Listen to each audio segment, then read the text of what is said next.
necesariamente. Se me había olvidado grabar. Ya, como les estaba contando, lo más probable, chiquillos, es que, como les dije, el horario se modifique levemente, entonces empiece más tarde el día miércoles, ¿ya? Siempre y cuando ustedes no tengan mayores dificultades o problemas. Pero la idea era elegir un bloque horario en donde no les topara con preuniversitario o con actividades del colegio o lo que sea, los que están en cuarto o tercero, lo que sea, sino que fuera una opción que la mayoría pudiera como tomar o conectarse sin mayores problemas, ¿ya? De todas formas, recuerden que estamos siempre abiertos a nuevas posibilidades según la solicitud que tengan los chiquillos. Bueno, ahí tienen que irme diciendo si les acomoda o no el horario, ¿ya? Pero en principio, a partir de abril, sería de 8:30 en adelante, la clase de biología. Ya, esto de acá, chiquillos, es solo para recordarles que los niveles, la vida se organiza en niveles de organización biológica. Esto se preguntaba antes de manera directa y explícita, tanto en común como en electivo, en la antigua PSU, ¿ya? Ahora estos temas como de niveles de organización, así como preguntas relacionadas con esto, no salen. Entonces, mi recomendación es que esto lo tengan como una especie de noción general, una noción general acerca de los niveles de organización. Nosotros vamos a hablar, y eso sí es PDT y PAE, del nivel célula, porque yo tengo que hablar acerca de la célula procarionte y eucarionte, sus diferencias, y tengo que hablar del modelo vegetal y animal. Entonces vamos a hablar de célula, obviamente.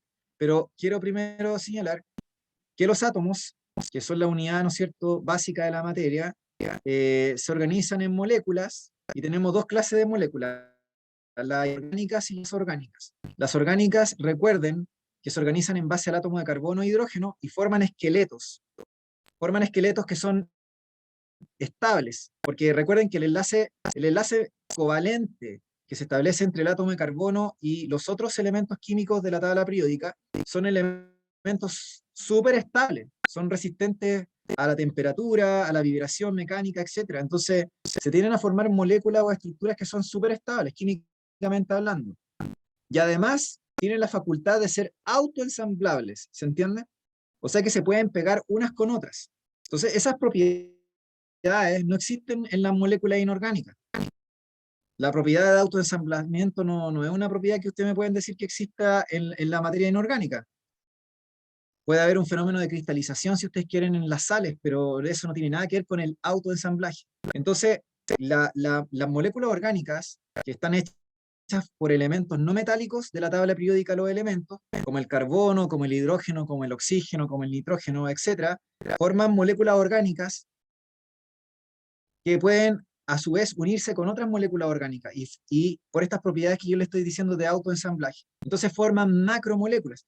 Por lo tanto, el paso espontáneo y natural debería ser el pasar del nivel molécula al nivel macromolécula, que es un nivel de organización mucho más complejo y de mayor tamaño, porque recuerden que aquí siempre vamos yendo de lo más simple y de lo más microscópico a lo más grande o lo más macroscópico, y lo más complejo, obviamente. Entonces, las macromoléculas orgánicas, obviamente, tienen la facultad de organizarse entre ellas, porque recuerden que la propiedad de autoensamblaje se aplica a distintos niveles. O sea, no solamente privativo de moléculas pequeñas, también aplica para moléculas grandes, orgánicas, y para macromoléculas también. O sea que las macromoléculas entre sí también se pueden agregar o se pueden juntar entre sí, ¿ya? Y estas macromoléculas se pueden terminar organizando en complejos supramoleculares, pero también se pueden organizar en organelos, ¿ya? Y de estos organelos, a su vez, ¿no es cierto?, se supone que constituyen a la célula propiamente tal. La célula eucarionte, obviamente, porque una bacteria o célula procarionte carece de organelo membranoso. Así que esta célula, digamos, que contiene organelos, sería propio de la célula eucarionte, un tipo de célula que presenta endomembranas o membranas internas y núcleo, obviamente. ¿Ya? Entonces, estos niveles son, como les dije, los que vamos a estar trabajando o vamos a estar nosotros como refiriéndonos con el tema de la célula. No sé si tienen alguna duda, consulta, chiquillos o chiquillas, alguna consulta de lo que hemos dicho hasta el momento.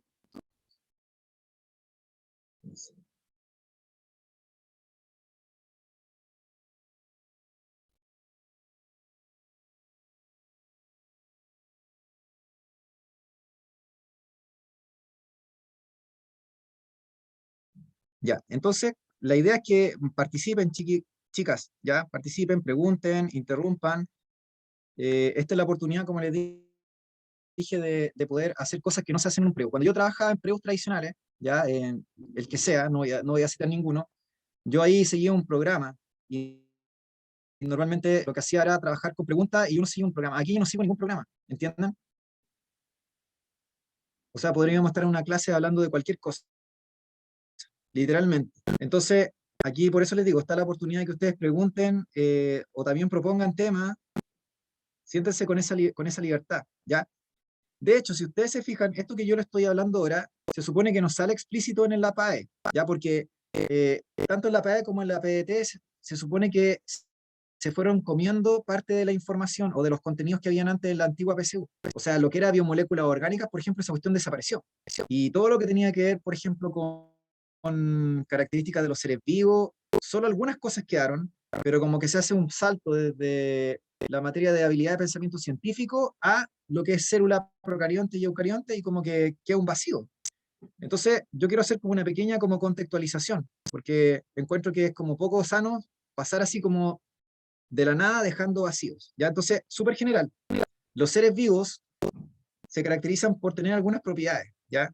Y esas propiedades es que están constituidas por células. O sea que la célula se considera la mínima unidad biológica de la biosfera. Entonces, un virus, yo no puedo decir que está vivo. Exhibe algunas propiedades de la vida, pero el virus no está vivo. ¿Se entiende?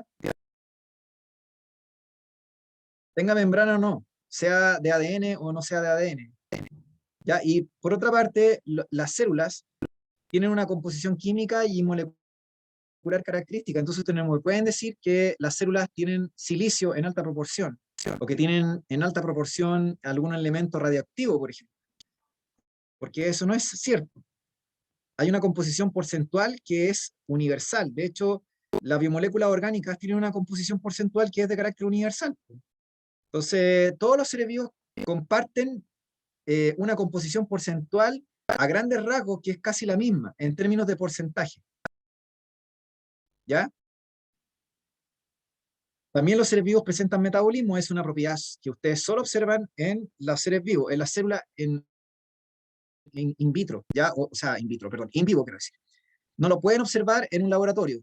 El metabolismo no puede existir si no es dentro de un ser vivo, ¿ya? Porque el metabolismo es una suma de reacciones bioquímicas, pero que no existe por separado. Entonces, si usted me dice que pueden recrear una vía metabólica, por ejemplo, la glicólisis en un laboratorio, o pueden recrear, por ejemplo, la digestión enzimática de una proteína, eso está bien, esos son procesos ya sea anabólicos o catabólicos de degradación, pero eso no es metabolismo. Eso nunca ha sido metabolismo. El metabolismo es la integración total de todas las reacciones que tienen que ver con la vida. Y eso no existe en un frasco. Eso no se puede hacer en un laboratorio. Eso existe solo a nivel de las células. Bueno, los seres vivos también tienen ciclo vital y se reproducen. Entonces, estas características y muchas otras son propias y exclusivas solo de los seres vivos. Bueno, acá un poco de la composición. Los seres vivos, recuerden que fundamentalmente se componen de elementos no metálicos de la tabla periódica de los elementos, ¿ya? O sea, tienen elementos metálicos también, es verdad, que conforman distintas sales minerales, pero mayoritariamente, me refiero, el mayor porcentaje de los elementos químicos tienen que ver con elementos no metálicos de la tabla periódica. Y es por eso que el carbono es tan importante. Aunque no es el átomo que está en mayor porcentaje, es uno de los más importantes en abundancia relativa en el cuerpo de un animal o en una célula.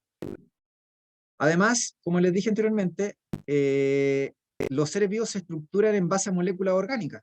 Y esas moléculas orgánicas, a su vez, forman macromoléculas. Entonces, es como que todo va calzando, porque es como una consecuencia natural de un proceso de unión química, ¿entienden? Por eso es que en la evolución biológica, previa a la evolución biológica y del surgimiento del primer organismo existente en la biosfera, tiene que haber existido una evolución química. Porque la evolución química es lo que propició la aparición del primer ser vivo, ¿entienden?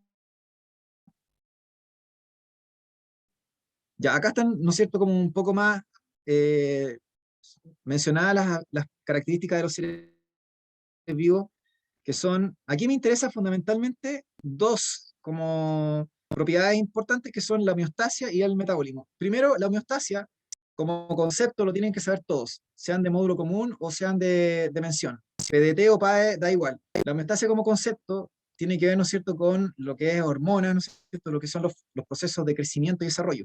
Entonces, la homeostasia es la mantención del equilibrio fisiológico o interno de una célula o de un organismo, de un pluricelular, por ejemplo, eh, y esa mantención de esa variable, de ese equilibrio, ¿no es cierto?, tiene que ser dentro de un rango estable. Entonces, la explicación del por qué existe esta homeostasia o esta mantención de un equilibrio tiene que ver con las reacciones químicas que ocurren dentro de cada célula y de cada organismo, porque el metabolismo, el metabolismo propiamente tal, que es la suma de todas las reacciones bioquímicas que ocurren dentro de un ser vivo, necesita de condiciones específicas para poder producirse. Entonces, no da lo mismo cualquier temperatura, no da lo mismo cualquier pH, no da lo mismo cualquier condición, cualquier cantidad de agua, cualquier cantidad de sal. Tienen que haber condiciones específicas para que puedan funcionar estas vías metabólicas. Entonces, el metabolismo, fundamentalmente, acuérdense que se apoya en las enzimas. En las enzimas. Para el que no sabe lo que son las enzimas, con Z y sin H, obviamente, las enzimas son proteínas, o sea, macromoléculas, proteínas que tienen actividad catalítica, o sea que son como máquinas, como micromáquinas, que lo que hacen es acelerar la velocidad de reacción de algún proceso o facilitar una reacción química. Facilitan una reacción química que podría ocurrir de manera espontánea o natural bajo ciertas condiciones, pero la enzima lo que hace es acelerar miles o millones de veces ese proceso. Entonces lo hace biológicamente sustentable o lo hace posible. Entonces, el metabolismo, como les dije, es auspiciado y se fundamenta en las enzimas, que son proteínas, como les dije, con actividad catalizadora o catalítica que aceleran reacciones bioquímicas, ya sean de síntesis o de degradación. Pero esas enzimas necesitan condiciones específicas de acidez, de pH o de temperatura. Por lo tanto, no importa, o sea, aquí es muy importante la temperatura, es muy importante, como les dije, la cantidad de agua, es muy importante las sales minerales, es muy importante, o sea, muchas variables son muy importantes. Entonces, si ustedes modifican, si esas variables no están estables o no las mantienen dentro de un rango fisiológico, entonces la célula se muere. Por eso es que la homeostasia va de la mano del metabolismo. O sea que es condición para. ¿Sí? Yo no estoy diciendo que son causa y efecto. Estoy diciendo que es condición, que es diferente. ¿Sí? Condición necesaria. ¿Ya? Entonces, si yo tengo metabolismo es porque necesariamente tengo homeostasia. ¿Ya? Entonces, como les comentaba anteriormente, estas características son las más importantes y las que yo necesito, o sea, todas las otras también, reproducción, pero al menos estas yo necesito que las tengan como una definición estándar, no sé, básica, que al menos ustedes puedan entender de qué se trata por si se las llegan a preguntar. No sé si quedó claro, chiquillos, o todavía está o quedó medio confuso. ¿Se entendió lo que es la homeostasia y lo que es el metabolismo?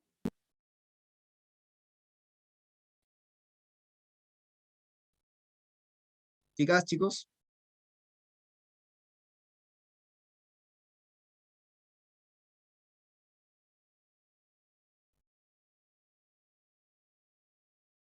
Ya, lo vuelvo a repetir. No se preocupen. La homeostasis se refiere a la mantención de la estasis, de la estabilidad o del equilibrio dentro de un rango fisiológico. La mantención del equilibrio dentro de un rango fisiológico. A esa mantención de ese equilibrio me refiero a que usted no puede tener cualquier temperatura. No puede tener cualquier temperatura. Tiene que tener una temperatura o un rango de temperatura en el cual es aceptable para la célula, porque es lo que permite el metabolismo en esa célula. Por ejemplo, nosotros somos organismos que nos clasificamos como homeotermos porque nosotros mantenemos la temperatura en un rango fisiológico. Nuestra temperatura no permanece constante durante el día ni durante la noche. Tiene un rango de variabilidad. Entonces la temperatura oscila. Hay décimos de grado que se va modificando. Por ejemplo, una chica no tiene la misma temperatura a lo largo de todo el mes, porque según su ciclo menstrual va a tener alzas o descensos de la temperatura, que pueden llegar a ser hasta de 0,5 grados Celsius. Eso sería una variación mensual, pero también nosotros tenemos variaciones diarias que tienen que ver con la concentración de las hormonas, por ejemplo, tiroides o la hormona de crecimiento que uno produce durante el sueño o durante el día, fase diurna, por ejemplo, antes o después de las comidas, o dependiendo si uno está haciendo ejercicio o no. Entonces hay fluctuaciones de la temperatura, pero que siempre se mantienen dentro de un rango. Dentro de un rango. O sea, hay un rango variable. La fluctuación, obviamente, insisto, es una fluctuación leve, porque si no uno hablaría de estar en fiebre o en hipertermia, ¿no es cierto? O en hipotermia, si bajara mucho. Pero hay una fluctuación leve. Hay otros organismos que se llaman poiquilotermos o heterotermos, que ellos no regulan su propia temperatura corporal. Entonces ellos son dependientes de las fluctuaciones del entorno y comprenderán que las fluctuaciones del entorno pueden ser brutales en términos de temperatura. Por eso es que los animales tratan de buscar estrategias para tratar de retener el calor. ¿Ya? Por ejemplo, en los océanos, si ustedes se fijan en los océanos, el agua es un buen termorregulador, porque el coeficiente calórico que tiene la molécula de agua es muy alto, entonces es un buen termorregulador. Entonces, normalmente la temperatura del mar se mantiene relativamente, no tiene tanta fluctuación como ocurre en la Tierra o en los continentes, entre el día y la noche. Pero eh, el hecho de que haya microorganismos que viven ahí, por ejemplo, o crustáceos que no pueden regular su temperatura, lo hace súper dependientes de la temperatura del mar.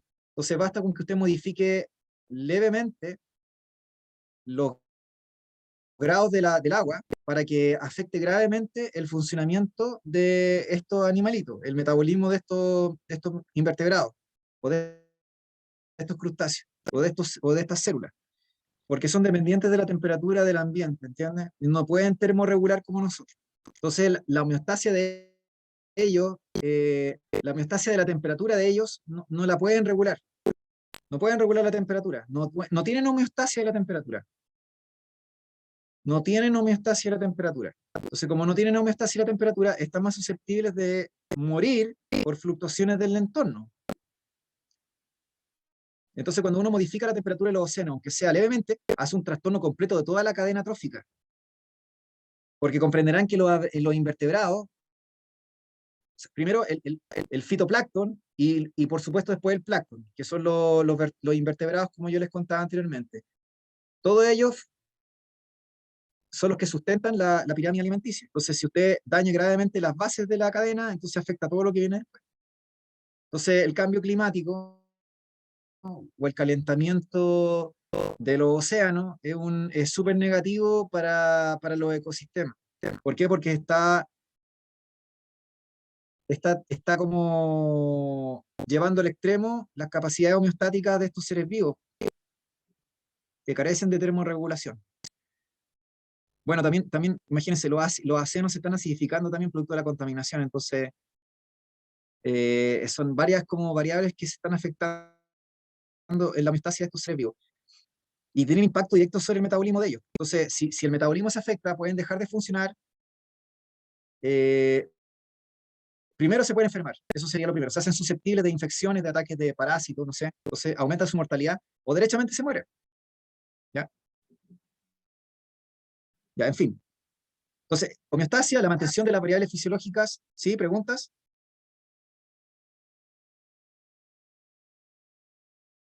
La mantención de las variables fisiológicas dentro de un rango estable y el metabolismo, la suma de reacciones anabólicas y catabólicas que ocurren en el interior de una célula. ¿De acuerdo? Donde anabolismo significa síntesis y donde catabolismo significa degradación. ¿Esto qué es lo que es? Esto de aquí, bueno, no sé. Esto como un par... esto es una especie de guiño amoroso a los de biología mención. ¿Ya? Es como, aquí me están diciendo que existen tres grandes dominios en la naturaleza.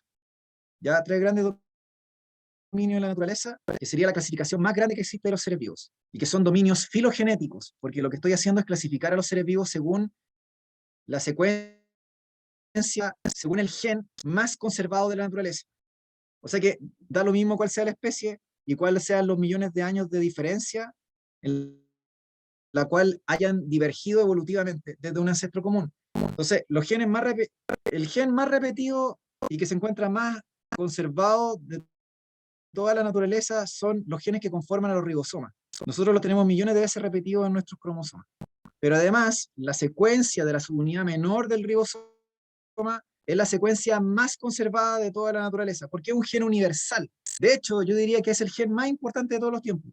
Es el gen y es el producto fundamental para la vida, que es lo que conforma el ribosoma, que es el complejo supramolecular responsable de la síntesis de proteínas. Por eso es la estructura más conservada de toda la naturaleza y el que se encuentra en mayor proporción en los genomas de los seres vivos. Entonces, de acuerdo a la comparación de ese gen, de esa secuencia universal de ARN ribosomal de la subunidad menor del ribosoma, yo puedo clasificar al organismo en tres grandes categorías, que son bacteria, arquea y eucaria.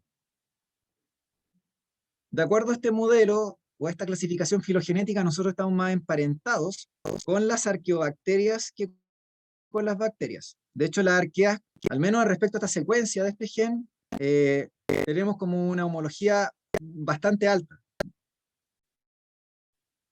Ahora, respecto a los otros seres vivos que hay de los otros reinos de los eucariontes, que lo vamos a ver más adelante, obviamente, no hay diferencia, ¿ya? O son muy bajas, son muy sutiles. Ya, entonces, quiero avanzar. Ah, sí. Entonces, como les contaba anteriormente, el metabolismo, ¿no es cierto? Y la homeostasis son dos características que son súper importantes, como les dije, para los seres vivos. Y les contaba yo que el metabolismo correspondía, ¿no es cierto?, a la suma de reacciones bioquímicas, tanto anabólicas como catabólicas, que existían en el interior de una célula y de un organismo. El anabolismo tiene que ver con la síntesis y el catabolismo tiene que ver con la degradación o la digestión o la ruptura. Entonces, estos dos procesos están interrelacionados entre sí, son interdependientes, uno alimenta al otro y viceversa. Y todo esto en su conjunto representa el metabolismo. Por eso les decía que si ustedes agarran una reacción y la tratan de replicar en el laboratorio, eso nunca ha sido metabolismo, porque son millones de reacciones bioquímicas y de rutas metabólicas que están súper acopladas entre sí, tanto de formación como de degradación, que están ocurriendo en una célula. La otra cosa que quería decirles, que lo vamos a ver más adelante, es que así como existen estructuras universales para todos los seres vivos, también existen moléculas que son de uso universal por todos los seres vivos, porque se entiende, porque hay genes que son comunes a todos los seres vivos. Y estos genes codifican productos que son comunes a todos los seres vivos. Entonces, por eso es que yo les decía que la composición química atómica de los seres vivos, en general, es prácticamente muy similar, si no idéntica, independiente de cuál sea la clasificación biológica. Porque tenemos genes comunes y provenimos de un ancestro común, según lo que es el modelo de la teoría de la evolución. Entonces, el ATP, por ejemplo, es una molécula energética, es energía química, que utilizan todas las células, independiente si es procarionte, eucarionte, arquea, da lo mismo. Es una molécula de carácter universal. Entonces, es un nucleótido es una unidad básica de un ácido nucleico, es un nucleótido que contiene fosfatos en su estructura, son átomos de fósforo que se unen con oxígeno. ¿Ya? Es un grupo en química el grupo fosfato, y este grupo tiene la facultad de tener electrones desapareados de valencia en su interior. Entonces, tiene propiedades energéticas, porque contiene muchos electrones con alto valor energético. Entonces, el tema es que esta molécula es muy energética. Entonces, esta molécula se utiliza como pila, como fuente de energía para financiar procesos biológicos en las células. Independiente si se trata de una bacteria, un hongo, una planta o una célula humana. Entonces, es una molécula de carácter universal, pero que se utiliza como energía. Entonces, como les digo, todo esto que estoy diciendo, eh, eh, incluido, por ejemplo, esto de la composición atómica, no se las van a preguntar en la PAE o en la PDT, ¿se entiende? Porque esto es solo para que entiendan y contextualicen y tengan un contexto del por qué los seres vivos tienen una composición atómica o molecular similar, a pesar de que son diferentes. ¿Entienden? Y es porque provienen de un ancestro común y porque hay genes que son universales o universalmente compartidos. Ahora, ¿van cambiando con el tiempo? Claro que sí, claro que van cambiando con el tiempo, ¿sí? Van ocurriendo diferencias que están dadas por las mutaciones que se van acumulando a lo largo de muchas generaciones.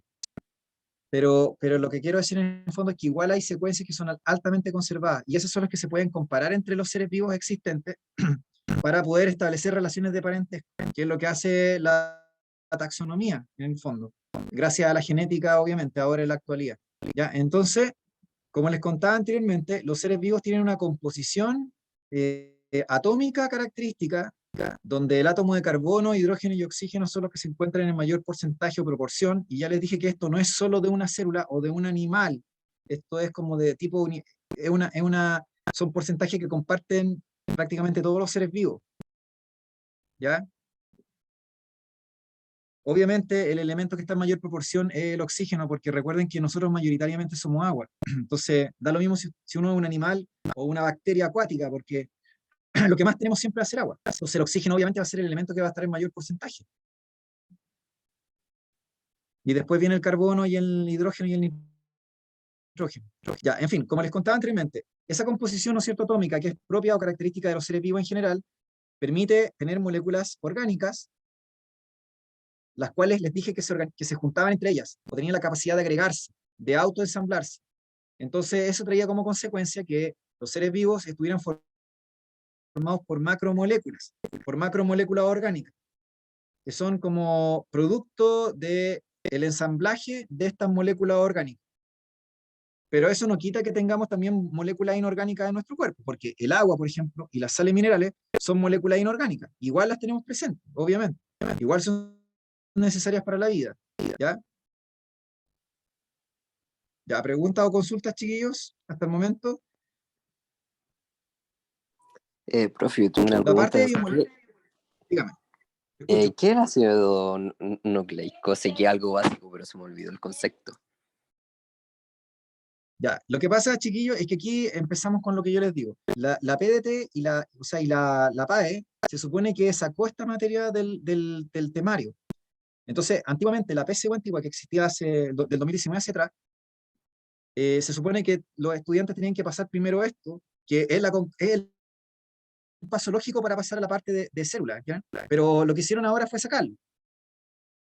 Entonces, por eso les digo que esta materia, por ejemplo, yo la puedo ver, la podría ver con ustedes, si es que ustedes lo quieren, pero no les van a preguntar esto directamente en la prueba, porque es un contenido que lo sacaron, quizás de manera indirecta.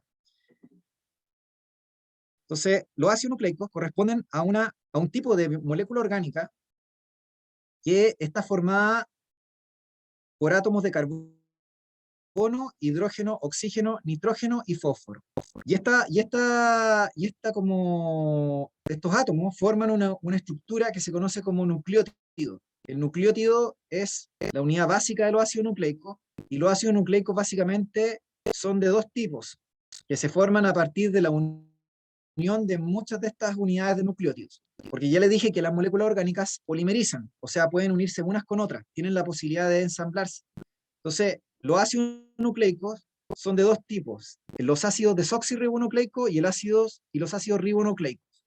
Entonces, eh, los ácidos nucleicos son moléculas orgánicas que son responsables de la transmisión de la información hereditaria o genética de una generación a la siguiente. El ADN corresponde a la molécula responsable de la transmisión de la información hereditaria de una generación en la siguiente, y el ARN, que es otro tipo de ácido nucleico, que se llama ácido ribonucleico con R de ratón, porque el otro se llama ácido desoxirribonucleico con D de dedo. El ARN o ácido nucleico es el responsable de la expresión de la información genética o hereditaria. Entonces, uno es el responsable de la transmisión de la información hereditaria de una generación a la siguiente, o de los padres a la prole, como quiera llamarlo usted. Por lo tanto, está involucrado en la reproducción, ya sea sexual o sexual de los organismos, mientras que el ARN tiene que ver con la expresión de esa información. ¿Se entiende?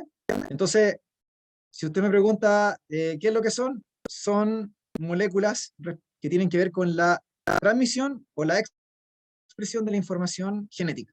Y la información genética es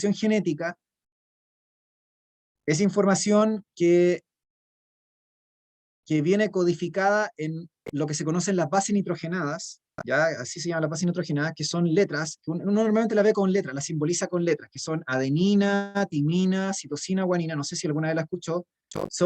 Es un código, es un lenguaje o un código que utiliza bases nitrogenadas y que luego esas se traducen a aminoácidos. Entonces, el ácido nucleico almacena información necesaria para la síntesis o fabricación de proteínas. Entonces, el ácido nucleico es la forma en la cual usted almacena la información que se va a transmitir de una generación a otra y que permite la expresión de esa información, pero la expresión de esa información es la proteína. Por lo tanto, la proteína que está hecha de aminoácidos vendría a ser la molécula central de la biología y no el gen del ácido nucleico, porque la proteína es la que cumple la función estructural y es la que cumple la función enzimática. Yo recién les dije, para que haya metabolismo tiene que haber enzimas, y las enzimas son máquinas, son micromáquinas que son en el fondo proteínas. Entonces, si yo no tengo proteína, no tengo metabolismo, y si no tengo metabolismo, no tengo ser vivo. Por lo tanto, la proteína es la molécula más importante de la biología, por el rol tanto estructural como enzimático que tienen las proteínas. De hecho, usted mayoritariamente está hecho de proteína. La proteína que tiene en mayor proporción usted es el colágeno. La mayor parte del porcentaje en peso seco que usted tiene es colágeno. Lo puede buscar en internet, si quiere. Ponga el tiro en Google, en Wikipedia, busquen el porcentaje de una célula animal de colágeno. El colágeno es una proteína que solo existe en el reino animal. No existe en ningún otro reino. No van a encontrar colágeno en una bacteria, a menos que sea una bacteria transgénica. Pero si fuera por no intervención humana, son proteínas solo que están presentes en el reino animal, invertebrado y vertebrado. ¿Ya? Y es la proteína que está en mayor porcentaje en masa. Y es una proteína estructural. No tiene rol no tiene un rol enzimático o metabólico, tiene un rol estructural, porque conforma el cartílago, la matriz extracelular, no sé, un montón de cosas. ¿Ya? Entonces, ¿cómo usted expresó ese colágeno? Ese colágeno viene, ¿no es cierto?, se manifiesta gracias a un gen, a una secuencia de información que está contenida en el ADN. Entonces el ácido nucleico contiene la información necesaria para la síntesis de esa proteína. Y esa proteína tiene un rol estructural, porque si no tuviera esa proteína, no tiene nada. Me refiero, no tiene hueso, no tiene cartílago, no tiene tendones, no tiene músculo. ¿Sí? ¿Se entiende? Que se entendió más o menos, ¿no? Lo del ácido nucleico y su relación con la proteína. Sí, profe, ahora se entiende todo ok. Lo que pasa, insisto, chiquillos, esta materia, yo podría decir, ¿saben qué? Esto no importa, porque en realidad la PAE no la va a preguntar directamente o la PDT, pero yo considero que esto igual tienen que saberlo, porque es como alguien que me dijera que no sabe lo que es el ATP, po. Entonces, vamos a hablar del ATP en fotosíntesis, y ver el ATP, ¿qué es lo que es? Es una molécula energética, pero uno no explica nada del ATP.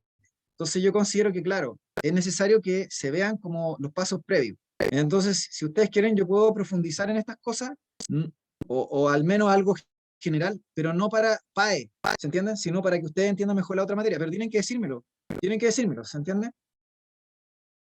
Porque esto está hecho por ustedes, ¿ya? Los demás, ¿tienen alguna duda respecto a algo aquí, respecto a esto?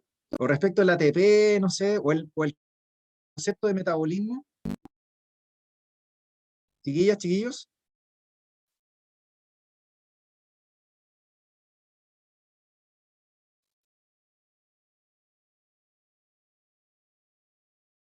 Insisto, nuevamente, esto en particular se preguntaba antes, pero ahora si ustedes leen el temario de la PAE, se van a dar cuenta que parten al tiro en el concepto de célula procarionte y eucarionte, y organelos de la célula, organelos en el fondo. Entonces, claro, no dice en ninguna parte biomoléculas. Obviamente, yo considero cualquier persona diría que tienen que saber algo de esto, al menos algo, ¿sí?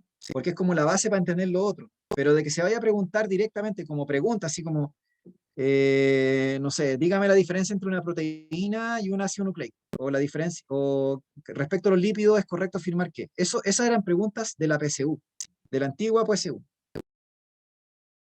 Entonces, toda esta materia que sale acá, que la tenga en la diapositiva, no debería ahora entrarle a ustedes. Los virus no tienen metabolismo propio, porque el metabolismo y la homeostasis son propiedades solo de los seres vivos. Entonces, el virus no es un ser vivo, porque el virus es un parásito intracelular, es información, es ácido nucleico. El virus es ácido nucleico, es ARN o ADN que va acompañado de alguna enzima que es necesaria para la infección viral o para la replicación viral. Entonces, el virus es como información que busca replicarse. Entonces, esa información tiene que, para poder expresar alguna propiedad de la vida, que es la reproducción, tiene que infectar a una célula. Pero mientras se encuentra en estado viral, o sea, como virus en sí, no es vida, no es célula, no es nada.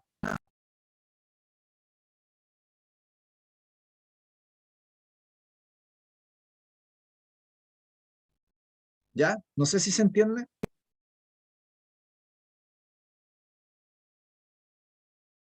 Por eso se dice que los virus no son vida, porque están en el límite. Ellos manifiestan propiedades de la vida solo cuando infectan o parasitan a una célula o una bacteria, para el caso de los bacteriófagos, que son los virus de las bacterias.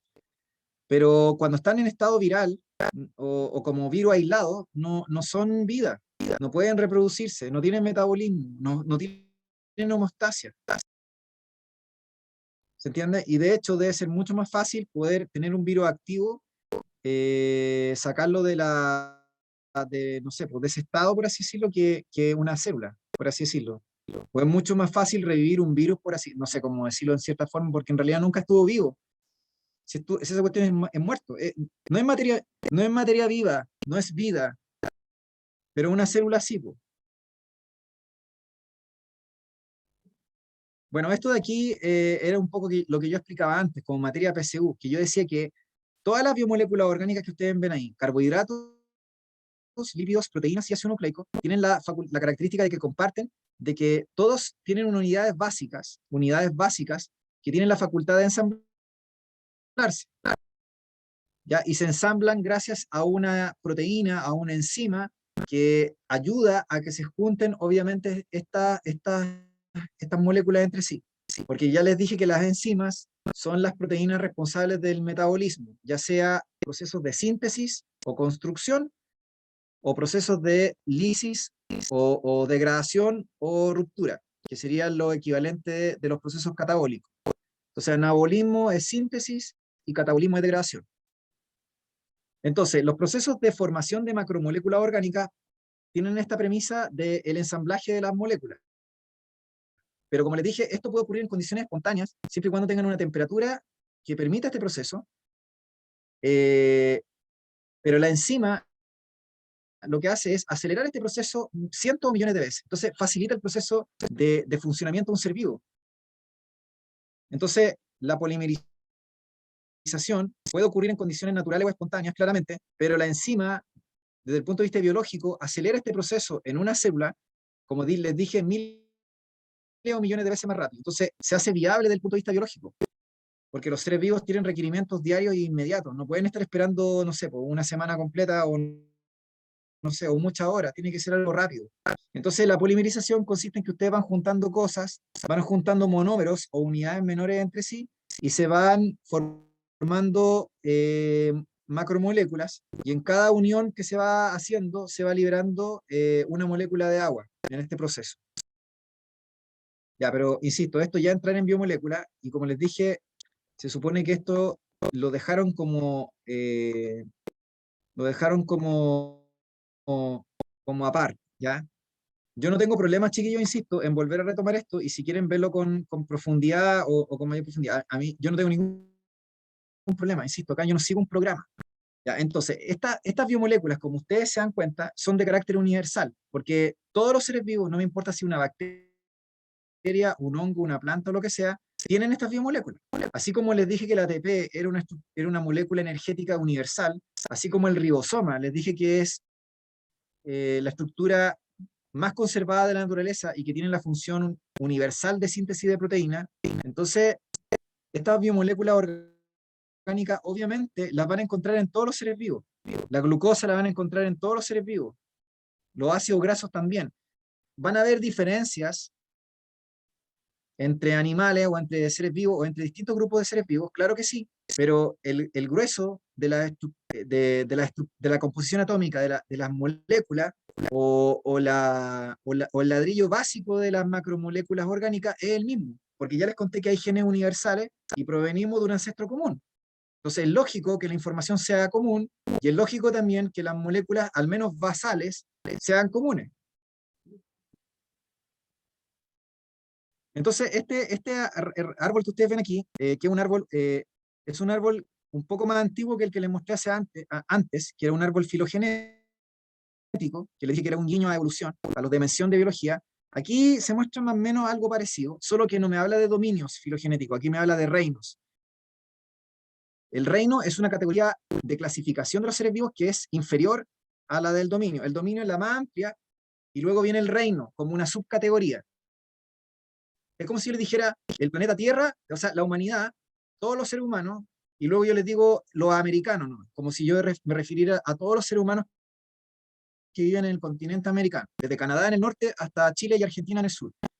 Y luego yo digo ya, la humanidad, luego digo los americanos, luego digo los chilenos. Entonces, si ustedes se fijan, voy bajando a subcategorías. Entonces, aquí pasa lo mismo con los seres vivos. La categoría más amplia es el dominio. Luego del dominio viene el reino. Luego del reino viene el filum. Y así vamos como haciendo subcategorías hasta que llegamos a la categoría más baja, que es la de especie y subespecie. Entonces, acá me están diciendo que todos los seres vivos provienen de un tronco común, por lo tanto tienen que haber genes comunes y universales, y las biomoléculas, como les dije, tienen que ser compartidas, porque son los ladrillos básicos de la biología. Entonces estos ladrillos tienen que ser compartidos. No es solamente, no es solamente el gen, se entiende que también el producto en sí tiene que ser de carácter universal. Entonces, por eso les digo, la glucosa, ¿qué es la glucosa? La glucosa es un azúcar simple que está presente en los alimentos. Nosotros lo consumimos en los animales y lo podemos consumir a partir de un vegetal, ¿no es cierto? De una planta, en fin. Pero esta glucosa la encuentro yo en mi cuerpo, la encuentro en las plantas o en los animales, también la puedo encontrar en hongos, también la puedo encontrar en protistas y en bacterias. Y todos los seres vivos utilizan la glucosa como fuente de energía para la respiración celular, porque es una molécula de carácter universal, es un ladrillo básico.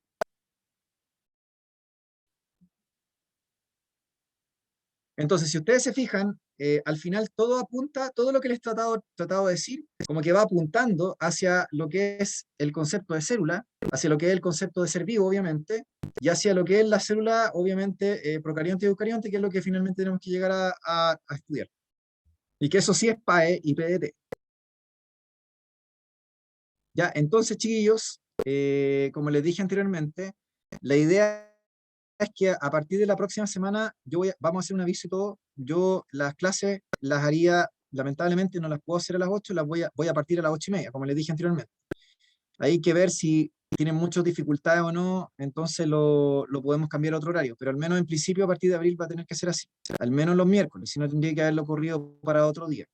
Ya, entonces yo voy a quedar hasta aquí, porque lo que yo quiero es, a partir de la próxima clase, empezar a ver teoría celular y evidentemente hablar de célula procarionte y eucarionte y obviamente vegetal y animal y pasar a organelos, que eso todo es PAE y PDT, sí o sí. Entonces, para cerrar esta clase, la teoría celular es una teoría que tiene más de 200 años.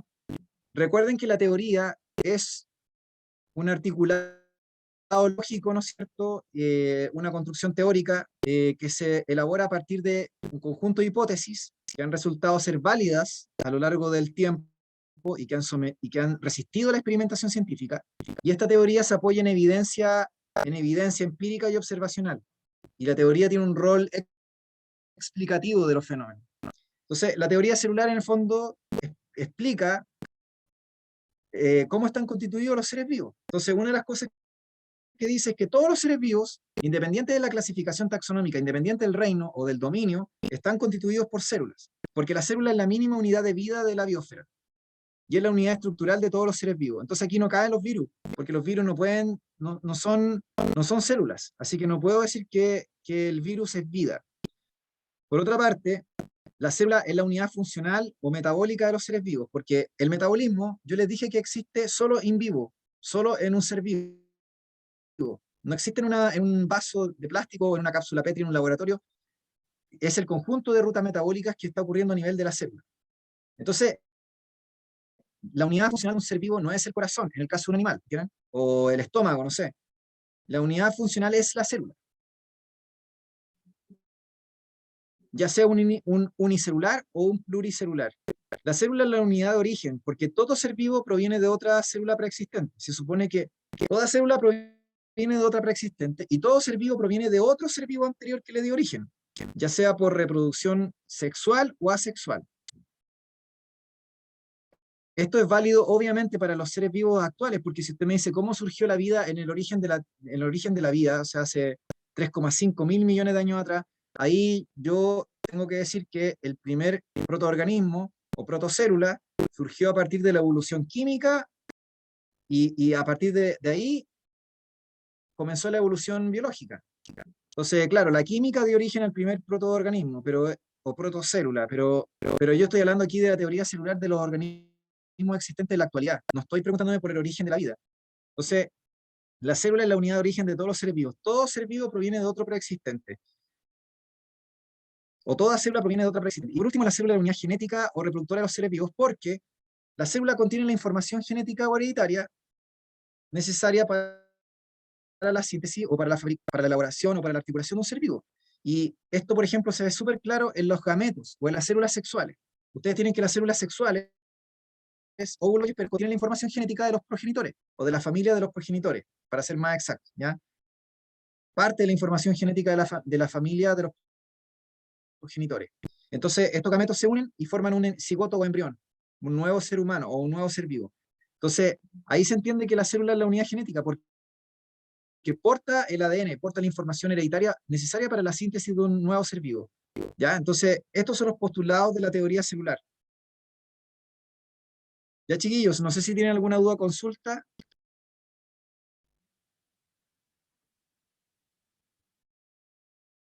No, profe, todo bien. Ya, entonces, como les dije anteriormente, a partir de la próxima